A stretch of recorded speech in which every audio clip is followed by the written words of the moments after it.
बिहार की राजनीति में इन दिनों एक बड़ा विवाद गर्म है। जनसुराज अभियान चलाने वाले चुनावी रणनीतिकार प्रशांत किशोर को एक मंत्री अशोक चौधरी ने 100 करोड़ का डिफेमेशन नोटिस भेजा है।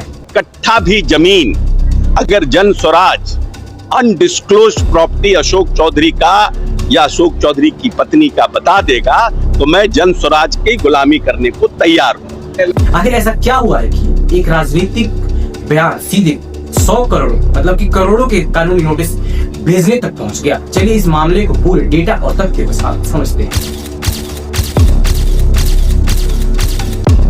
प्रशांत किशोर देश के सबसे बड़े पॉलिटिकल स्ट्रेटजी माने जाते हैं।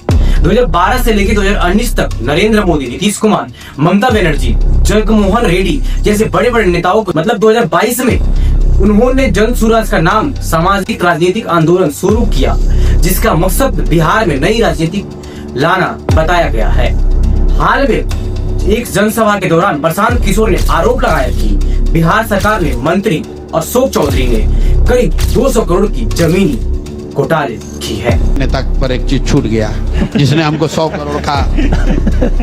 करोड़ का हम पर नोटिस भेजा है। चलिए माना तो उस आदमी की मान तो लिया कि उसका 100 करोड़ का है झाल बजाने वाला सर्वदलीय नेता। 30 में साफ लिखा है प्रशांत किशोर ने अपने बयान का प्रमाण पेश करे या फिर 7 दिन के भीतर मतलब कि सार्वजनिक माफी मांगे। अगर ऐसा नहीं हुआ तो अशोक चौधरी सिविल कोर्ट में 100 करोड़ रुपए का हर्जाना मतलब कि डिफेमेशन सूट दायर करेंगे। मीडिया रिपोर्ट्स के मुताबिक कोर्ट ने किशोर को 17 अक्टूबर को पेश होने का समन जारी किया। भारत में डिफेमेशन 2 तरीके से होता है। सिविल डिफेमेशन, इसे आर्थिक हर्जाना जैसे 100 करोड़ की मांग की जा सकती है।